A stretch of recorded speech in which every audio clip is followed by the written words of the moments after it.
with guitar, we're constrained slightly by the frets here because the note between any of these frets, between one fret and the next, is the same. Because the physics of it is that the string has to strike that piece of metal which is a certain distance away from your bridge. But we can do things like vibrato, pulls, slides, and some bends as well to make playing more expressive. And it's a really nice way of making a simple line sound really nice. Let's have a look.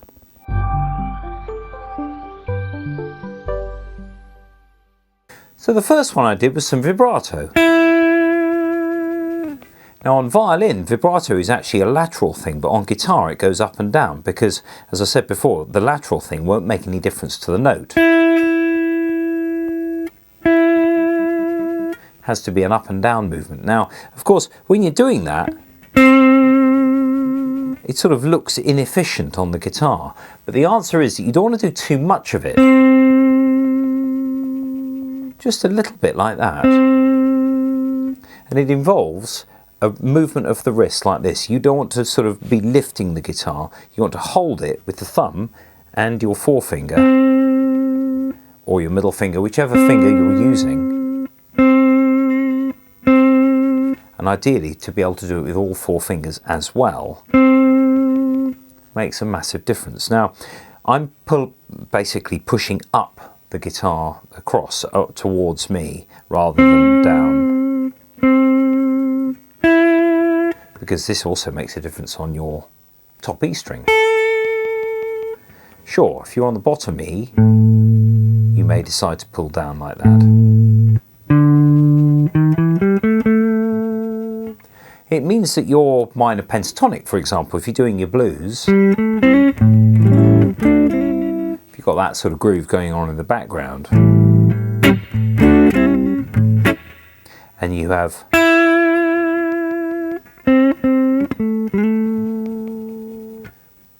it's only a few notes there, but the expression and the different volume levels and things like other things like slides and pulls can really make a difference. So vibrato is just something to practice where you don't overcook it. In fact, it sounds really nice if it's very subtle instead of,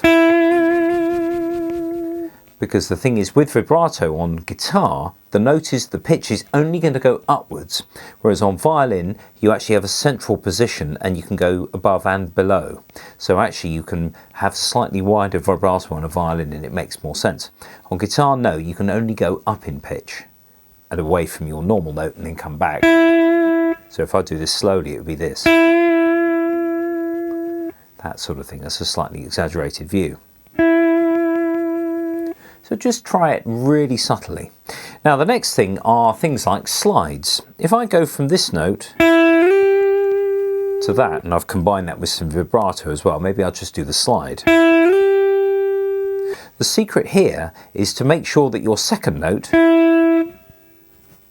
doesn't lose its power. So you need to keep the pressure of your finger on so that the string is not allowed to be dampened at all by by your finger. It's only moving up the frets.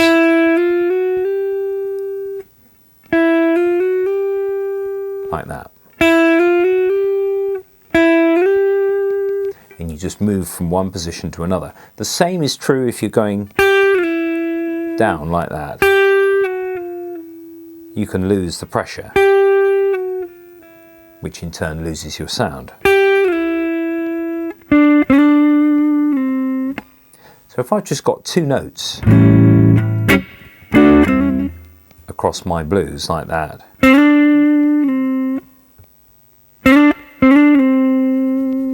so I've got vibrato and slides combined.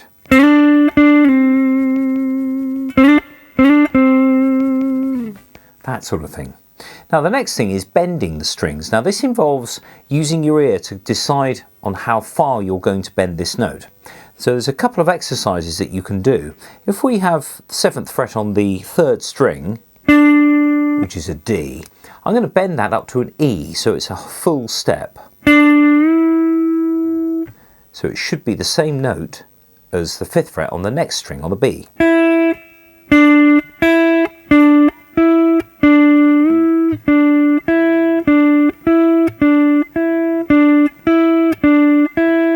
So you can actually do the bend without actually hearing the pitch rise. You can actually just play two separate notes. But if you bend as well, it's ideal to be able to control it, so you can actually bend it really slowly to reach your next note. That was slightly too far.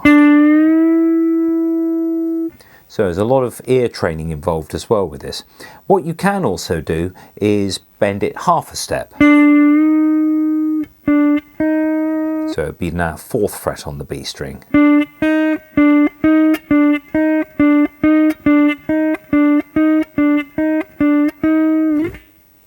Again, it takes a lot of getting used to just bending that pitch to be absolutely correct. You can also bend a step and a half. Now this is, for example, the beginning of the Hotel California guitar solo. It goes like this. So you go from B to a D.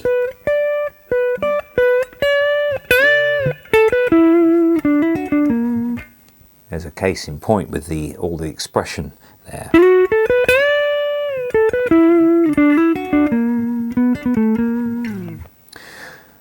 The other thing you can do is you can actually bend and release. You can bend the note first, silently, and then release it.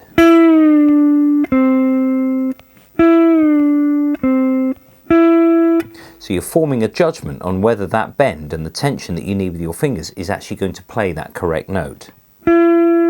Bit too much. There we go.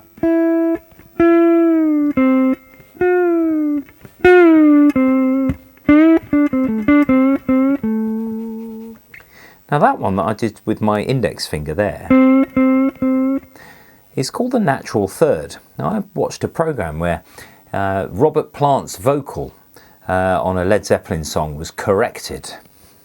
And it was put through a pitch correction, and it sounded fairly dreadful. Now, what we've got in the blues is something called the natural third, and it's between the minor third and the major third. So if this is your root note, that's your minor third, that's your major third. Let's put one in between.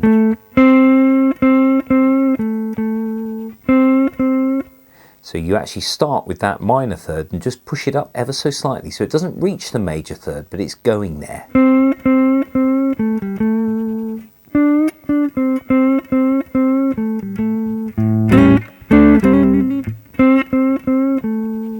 So you've just got a little push there.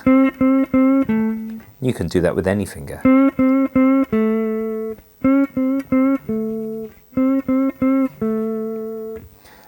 Once again, it's really helpful to play this with some sort of reference. So if you go to YouTube and search up backing track blues in A, for example, we're in A here with 5th fret. You can then practice along with these things. So you can make a few notes sound really expressive because it's really important to utilize and to make full use of the possibilities of a steel string guitar where tiny movements actually result in quite a lot of pitch change. On a classical guitar, it's less so. And also on the wound strings on an electric guitar, they don't bend as far in pitch for a given effort. So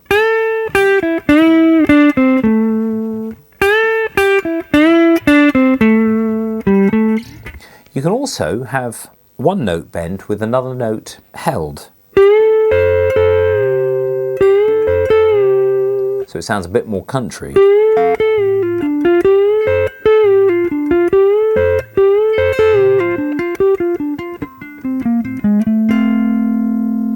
you can do that sort of thing, and you can do this. Where you got two notes held here, and that note there, the G, actually resolves to be the major third of the F chord. That's quite tricky, but it's quite a nice effect if it works well.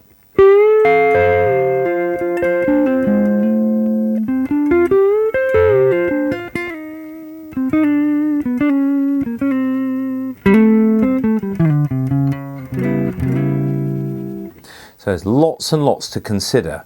With just 3 notes, with all of those expressive details, actually you'll get arguably something that means a bit more than this. That's just lots and lots of notes. Sure, it's good to have those little flurries, but that with some gaps and a bit of phrasing and of course varying your dynamics. What you can also do is play without a plectrum to get, so you get a sort of percussive effect of the string snapping back against the frets.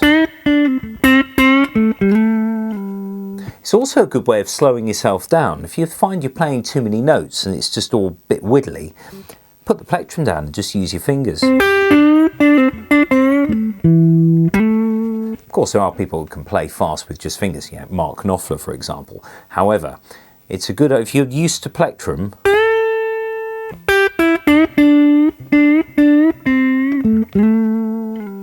it's quite a good idea to use the fingers on your right hand instead. So there we are, a few stylistic and a few little expressive tips which will help you with your soloing.